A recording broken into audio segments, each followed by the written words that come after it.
bet $1 on every fight to be a decision on this card, it would pay out to $54,600.94. Hey, dollar and a dream.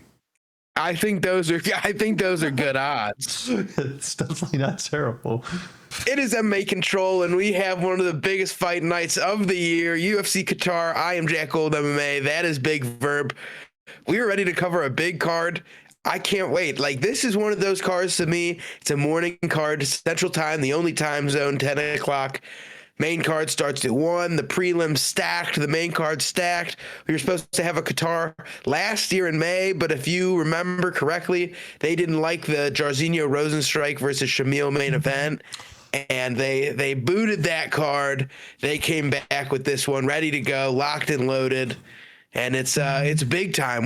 How you feeling? What do you think about the card? Pretty good, honestly. For a fight night, you can't complain. I forgot that they did that. I forgot. I'm glad you brought that up because I totally forgot that they did that. That was a shock. I remember that. No, I mean, fight night wise, you cannot be upset about this. Absolutely. I mean, obviously we had a great card last week, and this just kind of goes into, got a lot of strikers, a little bit of grapplers, but honestly just a ton of striking, to be honest with you. So I think this is going to be one of those shock value fight nights where you got like 8-9 finishes. I think it's going to be stacked on paper, and it's going to be Decision City. Oh, fascinating. And to start off the card, do you want to start from bottom? You want to start from the top? Or you like any fights you want to? Let's go bottom. Start at the bottom here. And now we're going with Tapology's lineup. I've seen that Sagid versus Dalby might be the second fight. They have it higher up on the card here, so we'll see where it ends up on Saturday, but we're going with Tapology's lineup. To start off UFC Qatar, we have the undefeated Merrick Bulio taking on the 6-1 Denzel Freeman. This is a big fight. This is an exciting fight. This one's going to be good. It seems like a coin flip. Or am I wrong? I don't think it's a coin flip, but I can see how it's a coin flip for some. Odds, Denzel Freeman is -215. Mm-hmm. And that's interesting because usually when someone's like a -200, you don't see, because unlike Tapology, it's almost even. You know what I mean? With what everyone's picking.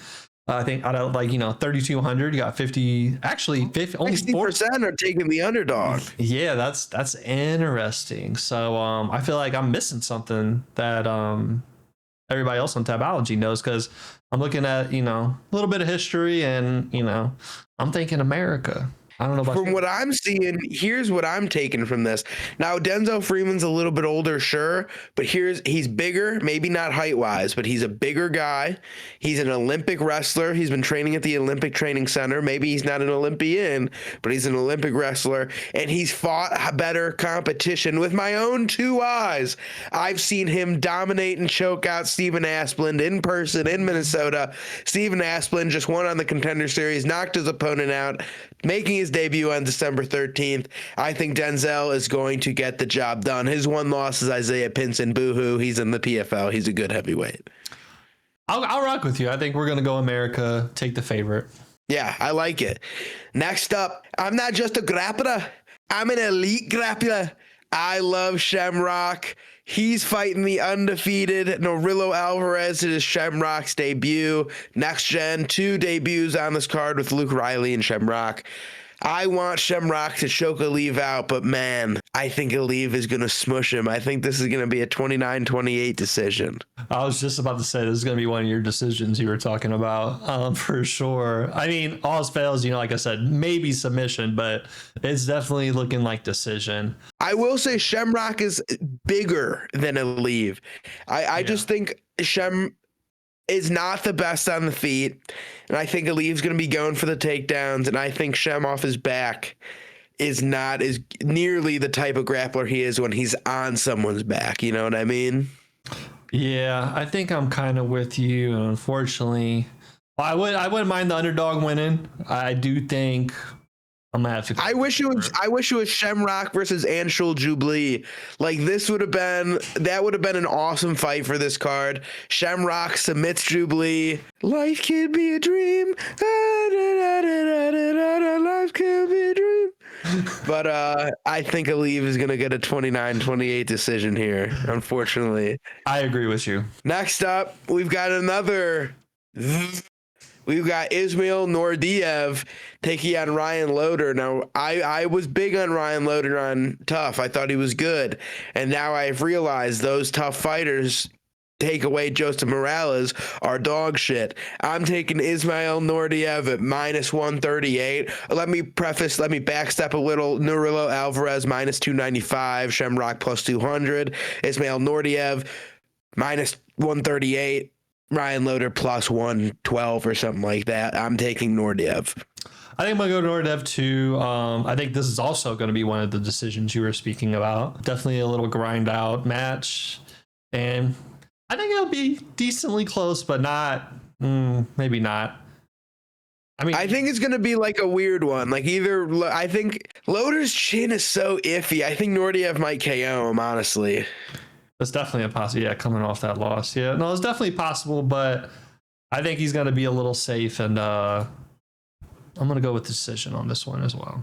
Next up, we've got Ilya Topturo's brother, Alexandre Topuria, taking on Beksat Almakan. Now, I see everybody taking Beksat Almakan here because they think he's going to beat Alexandre Topuria. And if everybody was on Alexandre Topuria, I would have been on Beksat because I think this is a dead even fight. I'm on Alex Topuria. He's going to get the job done via aura farming. He's going to get the decision. Yeah, just by default, he's just going to win for somehow. By default. You know, especially if it goes to decision. You know, when you get on judges' cards over there, ain't no telling. I've seen the craziest robberies of my life overseas. He's from Georgia, got the Ilya Topuria love behind him as well. I think if this is either way 29-28 fight, no matter what, they're picking Topuria. By default. By default, I think I agree with you. I'm just in the time of my life where I'm admitting sports are rigged and everything's sports are rigged. We've got no control. Yeah, just got to go with it. Well, I think we're both going with Top Toro. Next up, we've got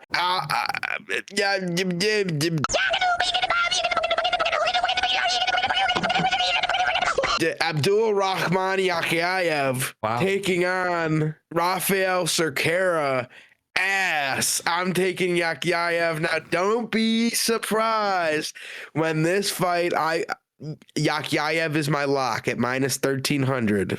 Call me crazy. However, don't be surprised if this goes over or this fight goes to a decision. Yakhyayev by decision is +900. Yeah, you never know these days. Kind of like last week, I forgot his name, but Chimaev's buddy, you know, it almost went to decision. You know, everyone expects him to get these round 1 KOs, and you kind of have these people that don't want to be that highlight, whether it happens or not.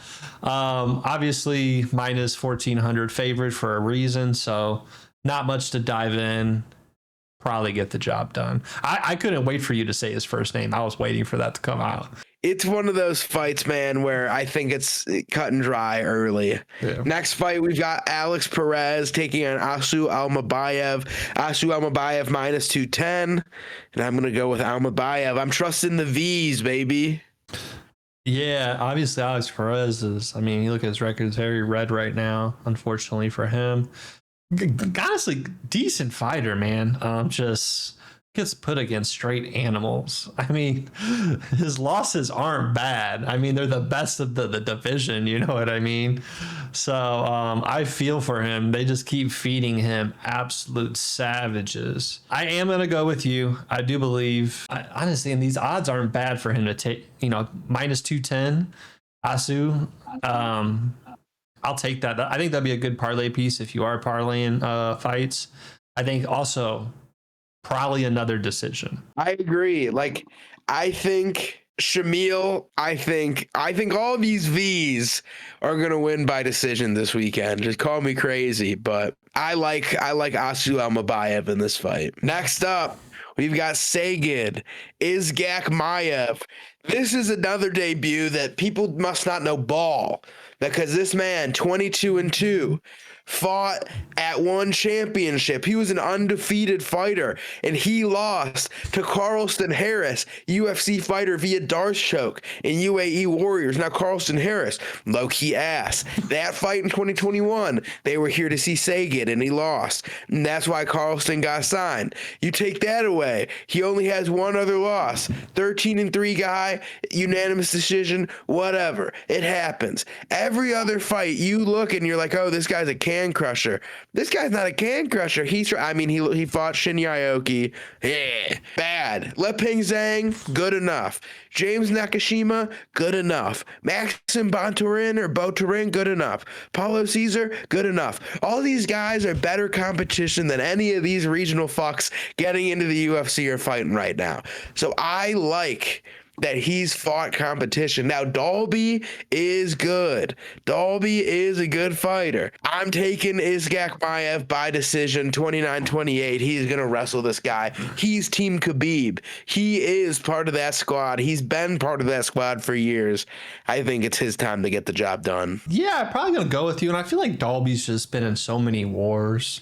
Taken a lot. I think that's why just got put out cold. And I think that's why Randy was able to get that KO, because he's just been going to straight wars with people, and obviously that eventually accumulates. You know what I mean? How old is he? He's 41. You know what I mean? Yeah. That's a bad age in MMA. Honestly, that's retirement age. You know what I mean? Most people don't even make it to 38. Let alone 40, unless you're DC and just a savage. But yeah, unless you're a freak. Yeah, just a freak, and you just don't care about anything else besides fighting.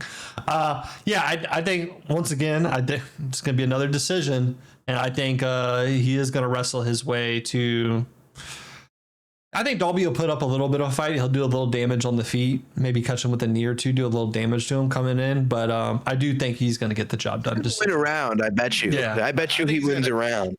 He might get a little drop or something like that, but overall he'll lose. So we'll go next up, we've got the other next gen guy. We had Shamrock versus Nurillo. We've got Luke Riley taking on Bogdangrad. Luke Riley is going to get the job done by finish over Bogdangrad. He's why he's here. He's been signed for months, and I can't wait. Luke Riley is a real deal. I'm actually pretty excited. This might be one of the ones that doesn't go to decision. I could be so wrong about that. I think he's going to put on a nice little striking clinic. It'll just be interesting to see how that power translates over to the UFC from the regional scene. It's easy to knock those guys out.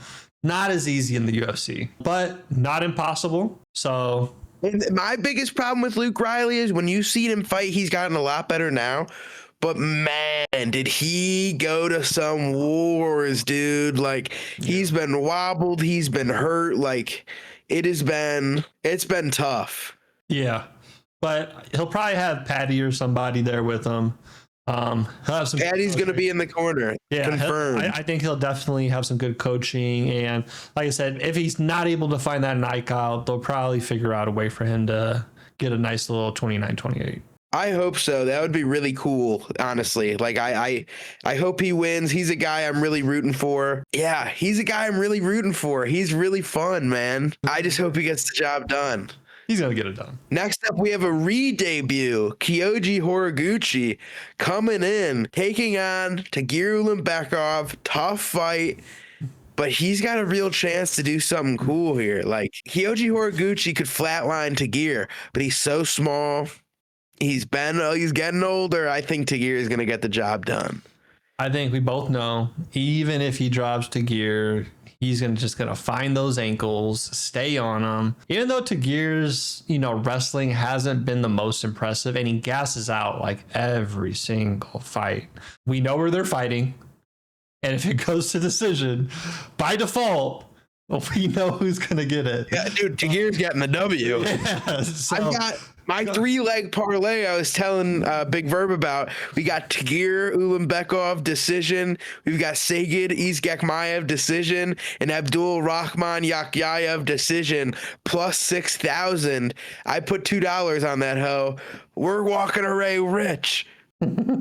Yeah, just go ahead and put Tagir by decision. That man doesn't know anything else. Gasses out every time and just kind of sits there. And like I said, he loves fighting overseas to get those robberies. Because I was looking at his record, I'm like, I could have swore he lost recently, but then you remember they gift him decisions. So Tagir, once again, by default, you know how it goes. That is true. Next up, weird fight. We've got my goat, the Blob, supposed to fight Sergey Spivak. All of a sudden, Waldo Salsa Boy, Spivak gets out. Salsa Boy steps in on 3 days' notice, flies to Qatar, and is ready to go after a tough fight on November 1st. It's only been 19 days, and he got knocked out in that fight. He got his eyes poked in that fight. He came back and knocked out Ante Delia in that fight. And I think a lot of people are going to pick him to beat Shamil Gaziev. Not me, baby. Not me. Shamil Gaziev, the Blob, my spirit animal, is going to go in there, get the decision victory, and he's going to be doing the fucking salsa on Salsa Boy. That's what I'm picking. Yeah, and it kind of comes back to one of those default things. You know, I think they love him over there. I don't think he's gonna knock out Cortez. I think he's a lot harder to knock out than most heavyweights. I don't think has he been knocked out? I don't think so. Not really, no. No, he hasn't. He's only lost to 2 decision losses. Okay. He kind of got knocked out by Delia, though. Yeah. But technically, he didn't.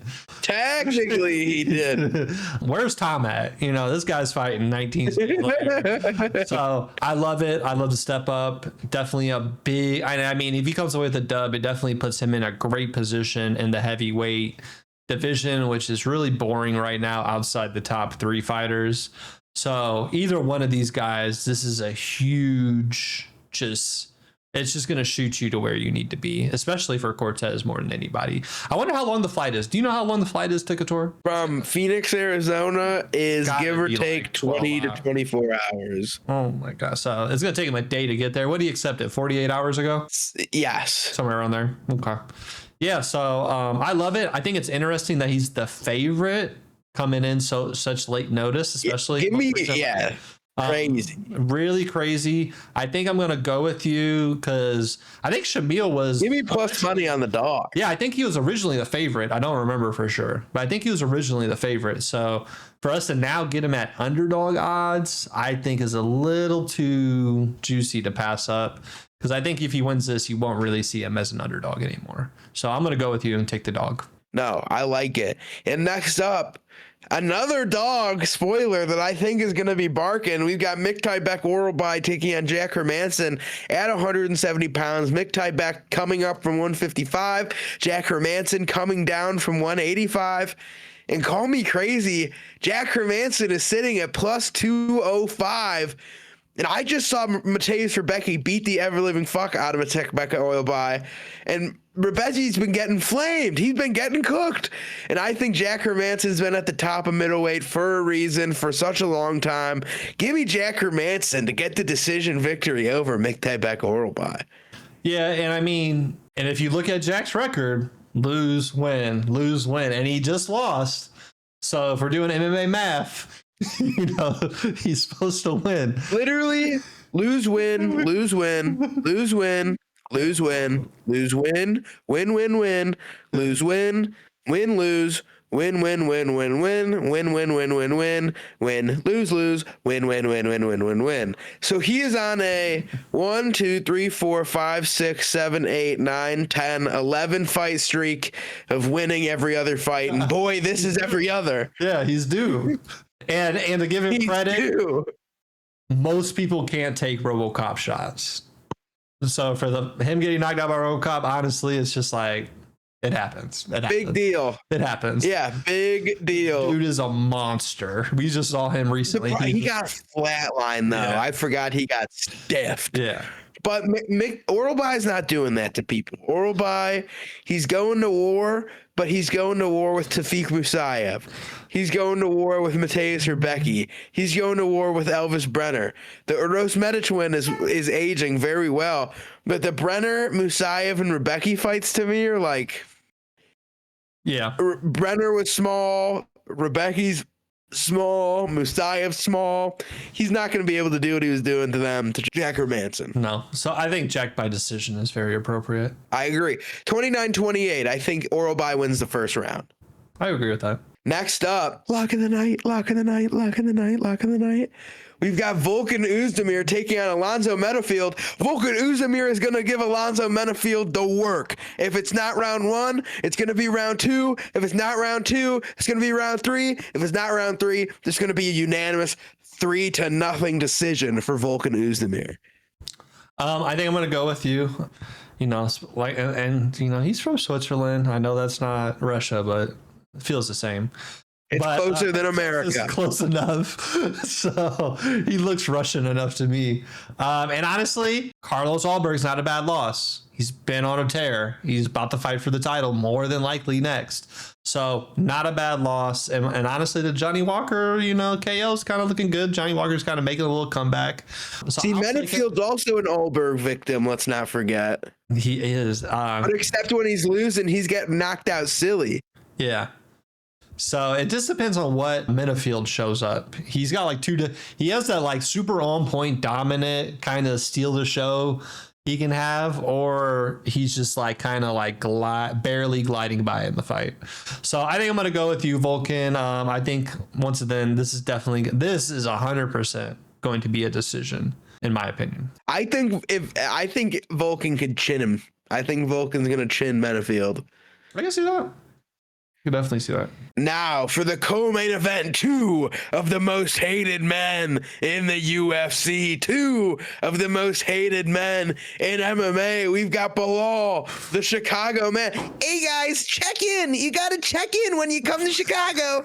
Bilal, remember the name Muhammad versus Ian. I don't know if that's my son, Gary. And this is going to be the best decision you've ever seen. And I am a Bilal Glazer, but I hate to say it. I think Ian Machado Gary is going to get the job done via decision. That was the most amazing intro to 2 fighters I've heard in a long time. So thank you for that. I needed that laugh today. That was amazing. Thank you. We're from Chicago, and I can't stand Bilal. And it's not that he's such a bad. He just says the dumbest shit. Have you seen his press interview? 17-year-old. It's like I've been brought to Epstein Island Without the sex. What do you mean by that, Bilal? Yeah. You know Drewski, the comedian? Yes. You ever see the meme like, what do you mean by that? What do you mean by that? Yes. No, literally, it's like, Bilal, what do you mean by that, sir? We got him, boys. Lock him up. We got him. Federal prison, please. This is honestly coming into it, you know, it's hard. I am shocked how big of a favorite Gary is. I don't think Gary has any business being, you know, a minus 250 favorite. Like, he's coming off being the champion. Even though the JDM victory is not aging well right now. But he still had just a pretty solid run through the division. So you can't be mad at him. It's tough. It's hard not to. Crazy Bilal Muhammad stat. Out of his last 5 opponents, they are now on a combined 14-fight losing streak. Unfortunately, I'll never forgive him for when I went to an Apex card and the co-main was him and Stephen Thompson, and I didn't get to see any karate the whole fight because he was just drowning him on takedowns. Never forgive him. I'm so excited to see Wonder Boy fight. Oh no, he's fighting Bilal. No. Yeah, honestly, this is kind of, I think, a more tougher one than people are talking about. It's 3 rounds. I think it's going to be a super close fight. I think it's going to be super close. 100%. Definitely a decision fight. 1,000. I will literally bet my paycheck that this is a decision fight. This is a fight where Ian Gary chins Bilal or some crazy shit just because they're both so stinky. And I will say, I don't know what it is about MMA. I don't know if this applies to boxing as much because I don't pay enough attention to the sport, but it just feels like once people lose the belt, unless you're just a GOAT like Volk and these people, it's just downhill from there. The moment you lose your belt, it's just downhill. Every single champion that loses the belt, unless you're just rare, you know, your Valentinas or just like GOAT shit, you know, it's just usually downhill. You know, even Usman, you know, we're just talking about Usman, you know, he lost 3 matches, you know, he went 0-3 and now he got a Buckley win and now we're supposed to be excited about it. This is a tough one because I think Bilal could definitely, Gary hasn't win against a real big wrestler that's capable of controlling him because a lot of times Gary's get out of the striking is to take someone down. So literally, Ian Gary's biggest accomplishment is getting wrestled by Shavkat and surviving. And they did it with Carlos. How he beat, everyone keeps wondering, oh, how did Ian stay with Carlos? But, you know, Leon didn't. He wrestled him. He kept him on the ground when he got hit. It's a tough one. It's hard not to honestly want to sprinkle Bilal with the odds of a 3-round fight. I do like Ian Gary. I do think he pulls this off. I think he has the aura, the momentum, but I think Bilal's just going to wrestle him, man. And unfortunately, there'll be a 29-28, really, really, really boring fight. But I really want Ian Gary to win, but I'm just afraid of Bilal going back to what he knows, which is nobody remembering him fighting after he fought. Now, I think you make some great points. But more than anything for me, simply styles make fights, in my opinion. And I think this is a big cage. I think Bilal's really good, but all of his last opponents are, including JDM, which, like, come on, did not age well.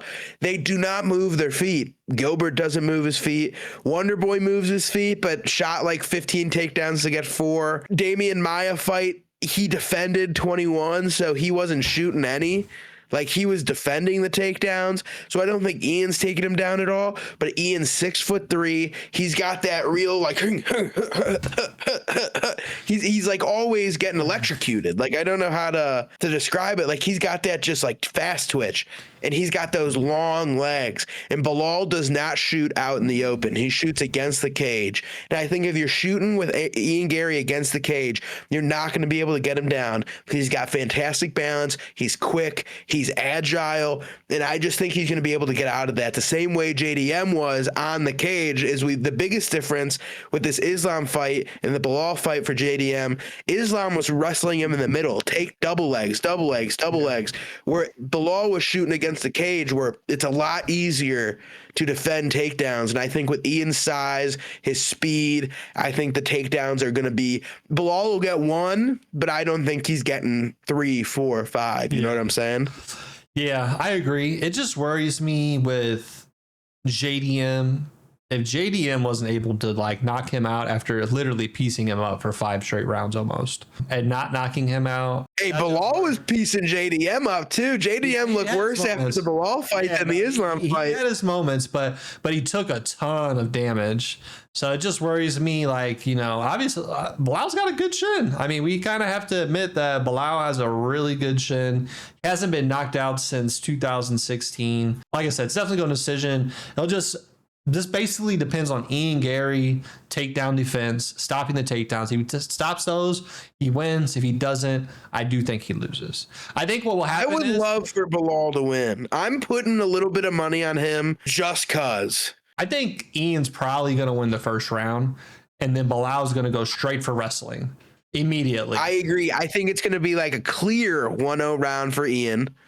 I think it's going to be clear 1-0 round 3 to Bilal. I think round 2 is going to be like Ian's on the front foot for, like, let's say the first 3 minutes, staying up, and then Bilal finally gets a takedown, doesn't do much with it. Judges give it to Ian because he hit him. Yeah. You know what? Let's go Ian. I think if you're betting, sprinkle Bilal for fun. Bilal for decision should definitely be sprinkled a little bit for fun. But I bet you it's the same fucking odds as it is money line, baby. It's not too far. It's slightly over, like literally slight. I think it's like 80 more. Bilal Muhammad to win is plus 210. Bilal to win on the points is plus 310. Oh my God, you're getting some juice. Yeah. So sprinkle Bilal for fun if you're a betting man. But I think for the division, I would love Ian to win. And I think he just pulls off these wins somehow. He just finds something. He digs deep and he finds a way. Every time. So I'm going to go with the younger fighter.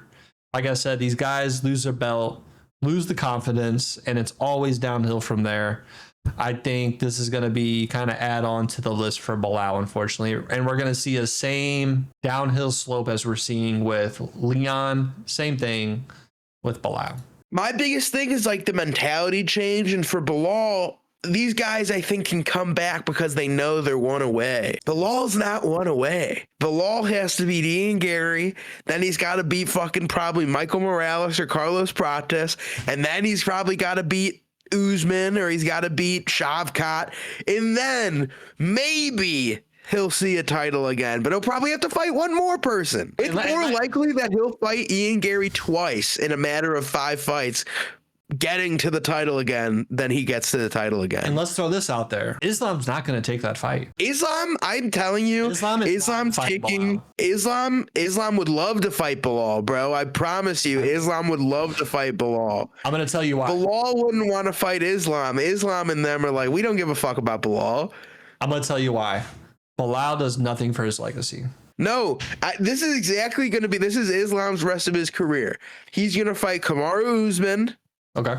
Which nobody wants to see. I want to see it, but nobody else wants to see. He's going to fight Kamaru Usman, and then he's going to fight Ilya. He's going to be 30-1, and he's going to retire. We're not going to see any of these welterweights fight Islam Makhachev. Not bad, not bad. I do think Islam would much rather fight Ian than Morale. I think that's a way better setup for him because Morales just has way more power, it seems like. He's just... Would be a tough fight. Yeah, because Islam's making it pretty apparent he wants to be on the White House card. So what's that? I think they're aiming for like May, June or something like that. June 14th. June 14th. I think Ian winning now kind of sets him up for that. And I mean, just kind of looking at that division, Ian winning, whether it's decision or not, makes sense. I think it's a way safer fight for Islam. No, definitely. Like, I can just see it being like... Because the only reason he wants to fight Usman, it just looks good on the resume. He's collecting all these old vets, that aren't in their prime anymore. And the resume, it just makes sure his resume just look beautiful, man. Beautiful. When you just look at all these names, it makes him just... because it makes up for the Bobby Greens, the Dobers. It makes up for those nonchalant names. You know what I mean? So... But I do think you're probably not wrong about Usman. I would like to see Usman fight one more time. He's got 6 months to heal back up. Usman versus Bilal would be the one, but it's going to be Usman versus Islam like January or March, bro. Then they're doing Ilya versus Islam for the White House. I think they're going to have Usman versus Brady in like February. And then Usman needs to come back. And that's how I think Usman's getting the direct title shot. He's getting the Ali special. And then he's Armin, if he wins this weekend, which he should, is going to fight Ilya January or March. And then they come together for the White House. That's not bad. That timeline does make sense. That's the timeline. Ilya needs one more. Islam needs one more. They each need a defense. Especially to pull. So you do Ilya Armin January, you do Usman Islam March, and you do Ilya Islam 162.5 White House. I think that would be way too quick of a turnaround for Islam. I think that'd be risky for Dana. I think it's not only because it's at welterweight. I think you've got to give the benefit of the doubt to Ilya due to the time difference. Like, Ilya's got to bulk up. Well, Islam's bulked up. He's done it. I agree. Okay. I'll go with you. So I think we're both going Ian Gary. Ian Gary all day. Put it down, mate. I would like Bilal to win, though. And then in the main event, we've got, almighty, it's Dan the Hangman Hooker. I can't do these accents. But we've got fucking Rich Prick, Armin Tsarukyan on the other side of the main event, fucking Dave's Hot Chicken sponsor. He's like a Russian Bruce Wayne. I know. He's gonna I fucking hate Armin, dude. He's such I hate the lightweights. I hate them all. I hate Ilya. I hate Armin.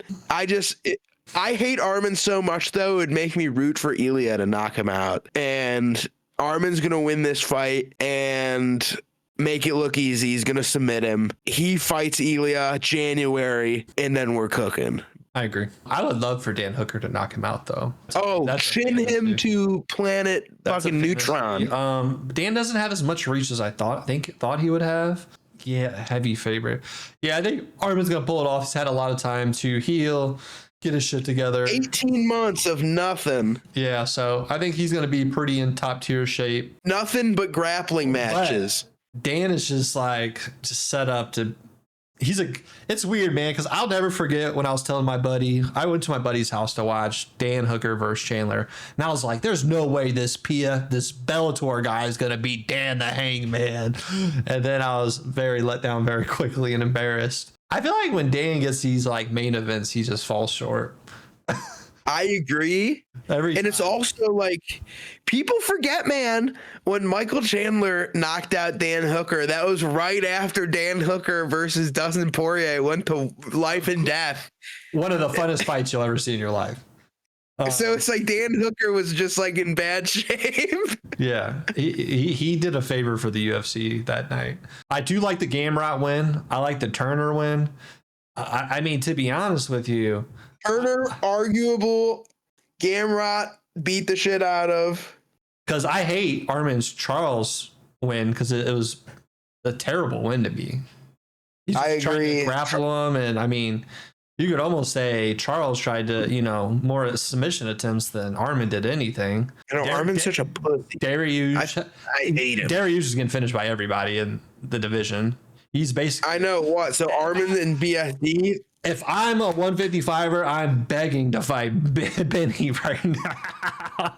Oh, if you don't chin him though, he's a crafty vet, man. He's the problem. Pinch him up and throw some hooks. Yeah. Obviously, I think Armin's gonna win, but it's kind of one of those things where I do feel like Hooker falls short in the main events, but he's kind of a good guy to upset Armin, and I feel like there's a little bit of beef here. Dan Hooker's definitely been attacking him personally.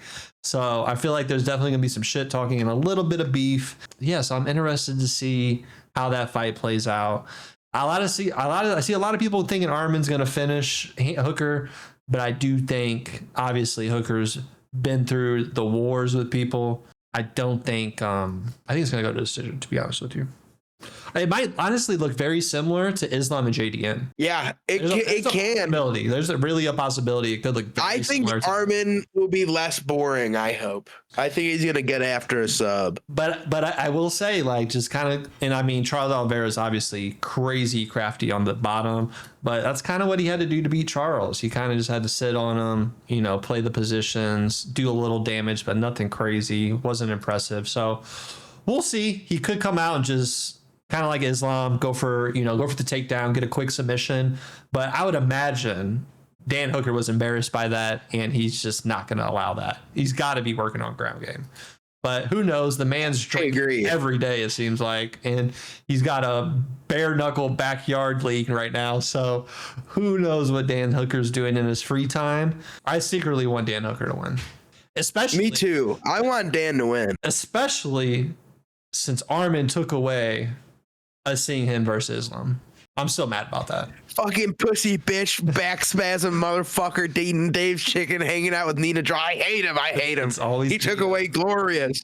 And we got Moicano sacrificed. Yeah, literally sacrificed. But great card. Looking forward to it. Should be pretty entertaining. Don't forget, if you are watching this, it is early in the morning.